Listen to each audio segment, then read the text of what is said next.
It's Wednesday, February 27th, and I'm your host, Paula Hersey. On Barnstable Today, we learn more about municipal bonds as a capital projects funding source, review our snow and ice procedures, and learn what to do if we spot a seal pup resting on the beach. First up, municipal news and notes. Mercy Otis Warren, born in West Barnstable in 1728, was a playwright, a historian, a pioneer in women's rights, a champion of liberty, and an advocate of the Bill of Rights, and a patriot. In an era when it was unusual for women to be educated, much less to emerge as a leader, her advocacy for the cause of patriotism and a central role for women in society was remarkable. Do you know a woman who exemplifies the virtues of Mercy Otis Warren? Nominate her for the Mercy Otis Warren Cape Cod Woman of the Year Award. You can find the information at www.barnstablecounty.org. Finance Director Mark Milne joins us in studio for a deep dive on municipal bonds, an important Well, it seems like it's budget season all year long, but it really kicks into high gear as we approach the spring. With me today, Finance Director Mark Milne. We're talking bonds, we're talking capital programs, we're talking funding, all sorts of things, but no math, you promised me. No math. I'll try to keep this conversation limited to words and no math. Excellent. So let's talk a little bit about the bond piece of it first. So, capital programs have to be funded, and we'll get into that in a bit, but what are bonds for municipalities? Yeah, bonds are a way for us to finance our capital program. It's where we go out and we essentially borrow money, just like you or I would for to purchase a home or to purchase an automobile. We go out to the bond market and we issue bonds where investors will provide us the funding that was necessary to finance our capital program. And so that's what a municipal bond is. It's just a debt issuance by a municipality to finance a capital program. Okay. And who are those bond players? It seems like it's a little nebulous. It's like those people. Yeah, right. So, I mean, the key players in this are, first of all, the rating agencies. Every bond issue that a municipality does has to have a rating assigned to it. Okay. And that's a rating, whether it's a double A, a triple A, a triple B, whatever. One of these bond rating agencies will come in and assess the community's financial health and its management practices and issue a ratings report. And investors who are bidding on those bonds, who are another player, the investors, will use those ratings reports to determine how much they're willing to pay for those bonds. And then there are underwriters who actually purchase the bonds and then reoffer those bonds to the investors. So the underwriters will use these as well, these ratings reports. And then you have what's called the financial advisors. Financial advisors are exactly what the term references. They advise the towns. They help the towns organize or structure the bond issue to its advantage. How many years maturity are we looking at? Are we doing 5-year issue, 10-year issue, 20-year issue, for example? Combination of issues. And then they'll also help with collecting the bids on these things. And then we also have bond counsel, which is a key player. Bond counsel is usually a law firm. We use Lock Lord out of Boston as our bond counsel.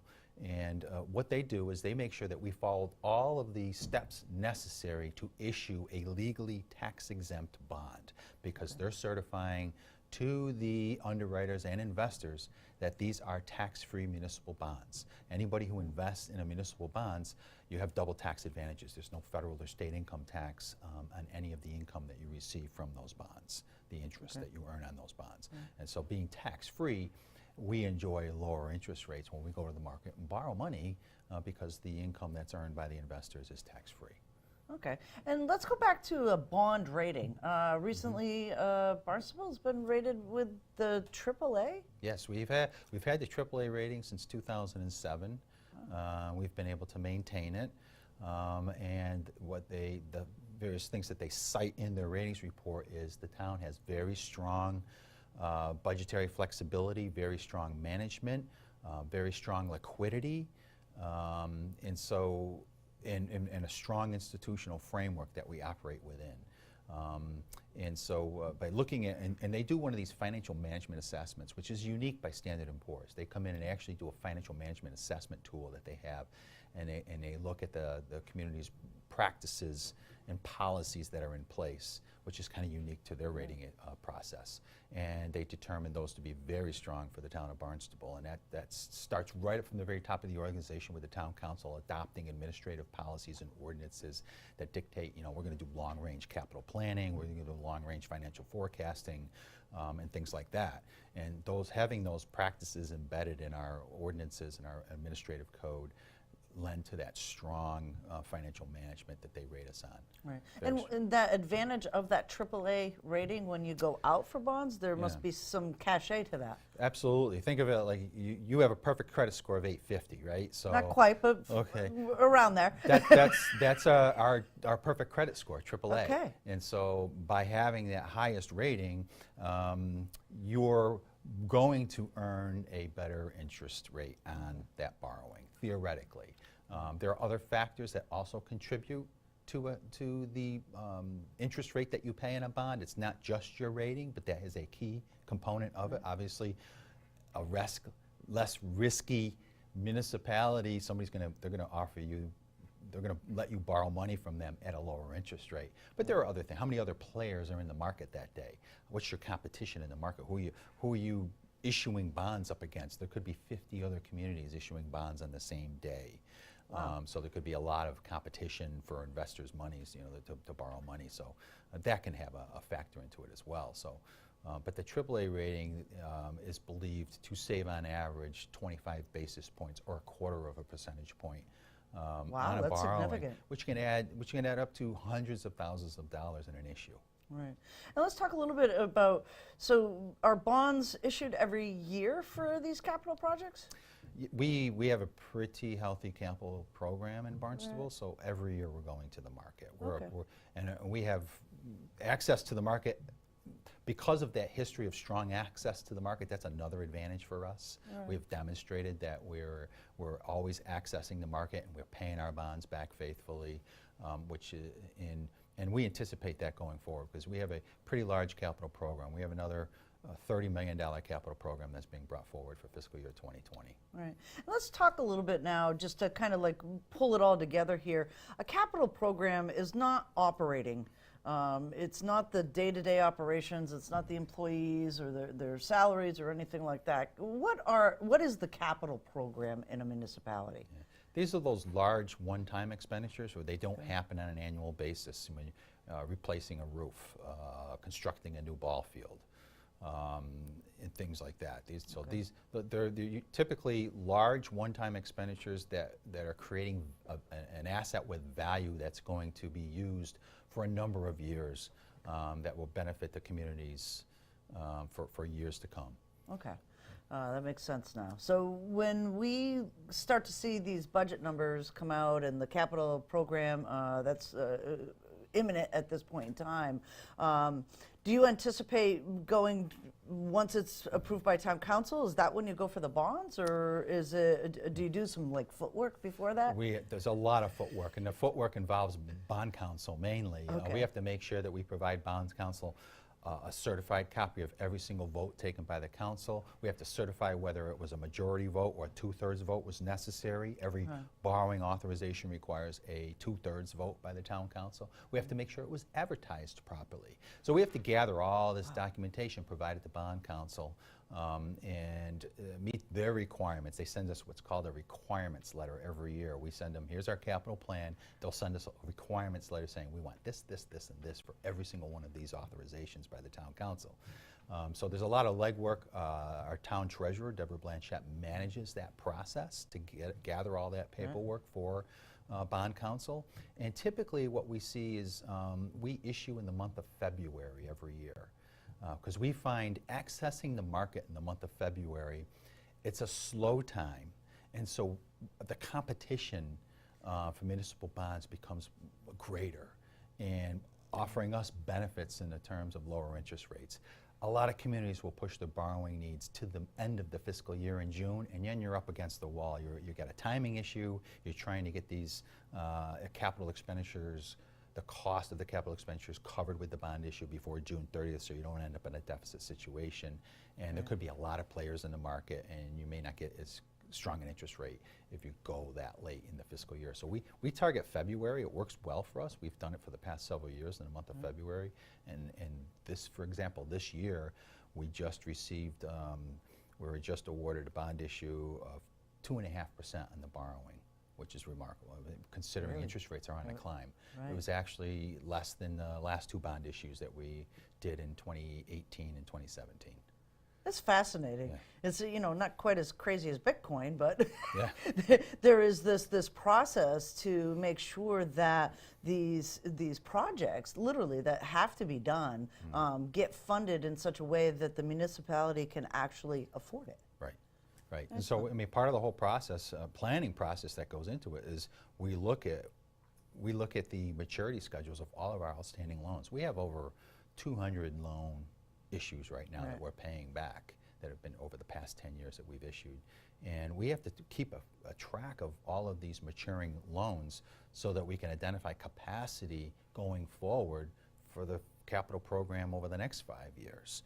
And so it's a, you know, when you have that size portfolio, it becomes a, you know, a pretty big responsibility for somebody to keep an eye on and to manage appropriately.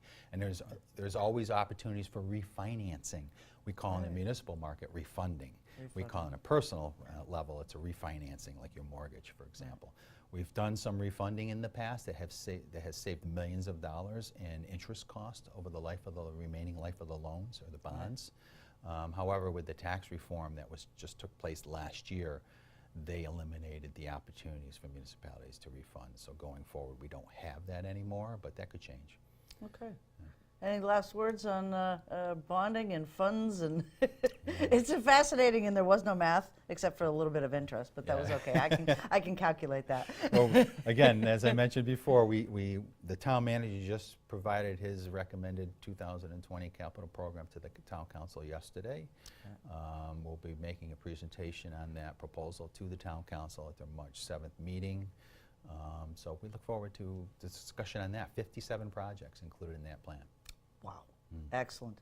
Great work, Mark. Yeah, thank you. Thank you. We might have a few inches of snow headed our way this week. Now is a good time to review the town's snow and ice brochure so you are prepared for winter weather. It's not too early to start thinking about winter storms. With me today, we're out here at the DPW yard. Rob Steen and Joe Marshall, it's almost time for you guys to head out for storms. It absolutely is. Yes. We got the crews built up, gear's getting ready, and we've been watching the weather now for 2 to 3 weeks. With that cold spell last week with Thanksgiving, we got kind of a little scared there, so we've been starting to snipe and form. So the town of Barnstable and DPW has created a brochure for folks to really have them understand how snow and ice gets cleared from our streets. Can you give us a little information on categories of storms? Sure. So that came because we did, if those of you that remember, back in 2015 we had Juno. And that was a very large storm with a lot of impact on us. And we would have people calling DPW saying, well, we don't understand. You know, you always remove snow. What's the problem this time? Well, it's a different storm than the other storms. We realized that we failed in terms of communicating expectations, that different storms are going to have different outcomes based on how the department's configured. So what we did is we looked at that and we looked at what our abilities are. And those three categories, A, B, and C, are based on DPW's abilities. And we looked at where we can do what we can do and where we can't. And said, okay, we're going to break into three categories: Category A, Category B, Category C. And roughly, if you have to try to think about it from an inch perspective, Category A is up to about 18 inches of snow, less than an inch an hour, generally a storm that lasts less than 24 hours. Our traditional, typical storm, and we traditionally get like an 8 or 9 incher, right in the sweet spot of Category A. Category B is delineated from A in the fact that when we get to Category B, the small trucks, and you'll see some of them around here that do our secondary roads, and in town there's two sort of forms of roads that we'll talk about here, main roads and secondary roads. The small trucks that do our secondary roads start to get stuck pretty routinely in Category B. We experienced that in Juneau, where at one point in time, basically our entire small truck fleet was stuck. and we spent more time rescuing than we did moving snow. We eventually had to stop doing that. And that's what significantly happens from A to B, is in category B, we start pulling back out of the secondaries. We've pulled out of the parking lots at that point in time. We're throwing all the heavy gear we can on the main roads, trying to keep main roads open. If the storm gets above a 24-inch storm and more than an inch an hour for any extended period of time, because the accumulation comes pretty hard that fast at that point, we're now starting to get into a category C. When we get into a category C, the smaller dump trucks you see in terms of the 6-wheel dump trucks, they start to get stuck all the time. In fact, during June, I'd look out the window and there's one stuck right in front of us at our gas pumps. They just become ineffective. And at that point in time, really, and then all we had rolling was 5 loaders and a 10-wheeler. Now we've beefed up the fleet. We have the Oshkoshes. We have different additional 10-wheelers in the fleet. We should be better, but really what we're going to be focusing on is the hospital routes and life safety. What does the police department need from us? What does the fire department need from us? And the hospital routes particularly. Anything left in terms of capacity will go on to main roads and the principal main roads, but generally speaking, if we're in a category C, people's expectations need to be, we are going to be snowed in. It will be a while before we get into roads. When we do, they'll be hard pack. It's going to feel very much like what we experienced in 2015, hopefully better, but kind of similar outcomes. Right. And Joe, there's a lot of things that residents can do to actually help you guys out on the roads. What are some of the suggestions you have for folks? Well, you know, in snow and ice preparation, you know, we ask the folks to stake their properties so we can see their, you know, the turf. We can see their driveway. We can see the road line, so we're not peeling up their grass. Also, is just, you know, hear the warnings. You know, be safe. You know, stay off the roads when asked to. You know, try to let us do our job and not hinder and get in our way. Right. Why do you not want them on the roads? If you say they can't park on Main Street, why is that? Well, like Rob was alluding to, is if we're in those kind of category storms, the public tends to get stuck, and then we're spending time trying to rescue and help emergency response get them off the road, and that takes us away from our job. Right. So the most important thing that we really want folks to understand is this is all done for emergency purposes. So if they do have a problem, there's a route to and from them. Right. And we during June, we had to plow into people to get people out so the ambulances could get in. But to Joe's point on staying off the road, so what we find happens is, you know, for instance, the airport rotary, it's just chock-a-block full of cars. They can't go anywhere, and we can't plow it even around them. It's not even like we can ignore them and sort of work around them. They're now in the way, or South Street at one point in time was full of it, and that's a hospital route. So ambulances were having a difficult time getting down into there because the road was full of cars that had gone out to see what had happened and had gotten stuck. It's not a good idea, whether it be a hurricane or a significant snowstorm, to go wandering around to see what's going on until the event's done and everything's cleaned up and you've been told that it's safe to move around. Right. And let's talk just a little bit briefly about the salt and sanding protocols here. These, it seems like you pre-treat roads now, so you've got a jump on this if you've got some ice coming. So here's the key to this game.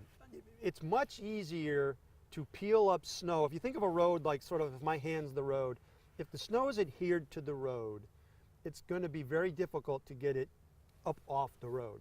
If you can leave a little layer of water between the snow and the road, and we call that the brine layer, and if it's salty, it doesn't freeze because salt water freezes at lower temperatures than otherwise. And if we have some other mixtures in there, it freezes at a much lower temperature. If you can leave that little layer of water, then the trucks, as they come to plow it up, can just peel all that up very easily, and it avoids hard pack. Once you've lost your brine layer, you're going to start packing it down, hard pack, and you start to try to melt it from the top, and that never works well. So the whole philosophy of the salting program is establish the brine layer, plow a few passes, reestablish the brine layer, but maintain that as long as we can throughout the storm so that we can get down to pavement best we can. So that's the philosophy of that. And then on black ice calls, that's just a traditional, it's icy out there, we need to get out there and get some material down to try to deal with it. Right. And you're all set now? You've got enough people out there to plow this year? Oh yes. Yeah, our routes are full, you know, between town and subcontract. some contracted plow trucks. So no, we're ready to go. Our salt barn's full, and and we got our machines, we got the equipment to take care of it. Really, just need a few flakes. That's it.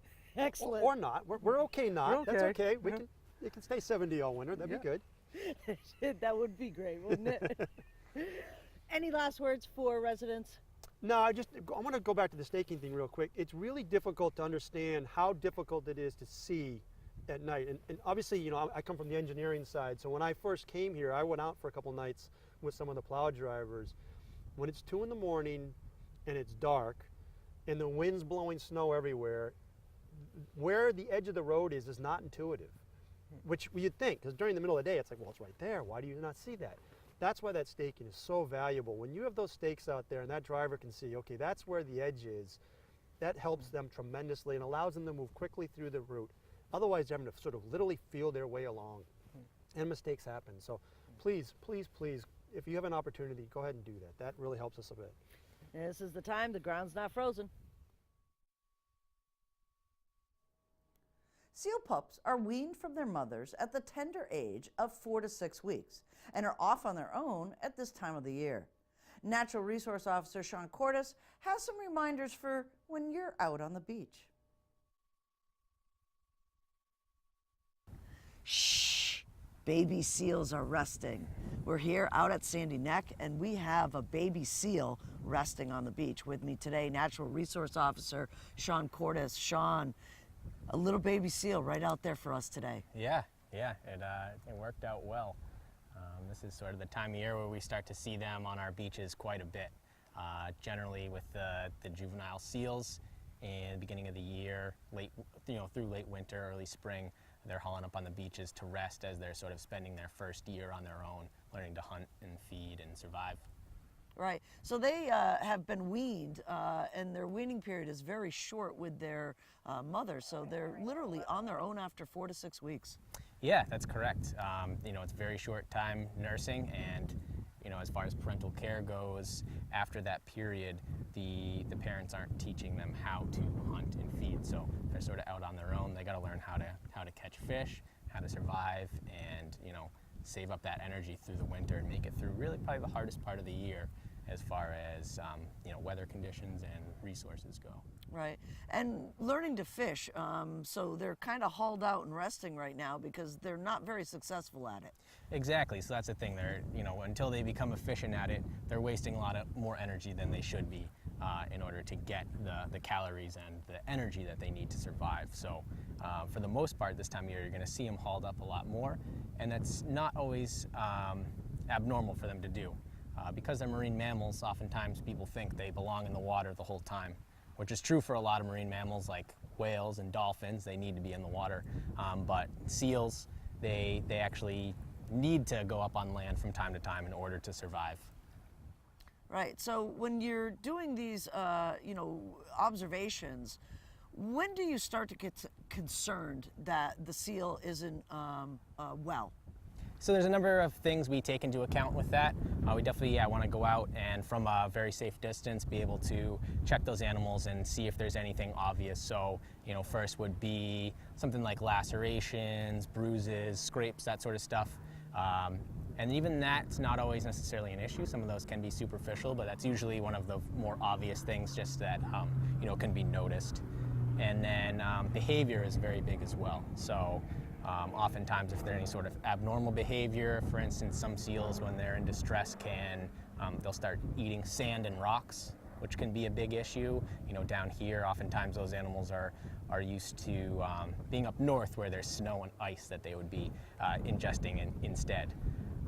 And then, any sort of respiratory issues, so how they're breathing, if they're panting, and just other behavioral issues, so if they're really lethargic or they just don't seem to be moving the way that they should.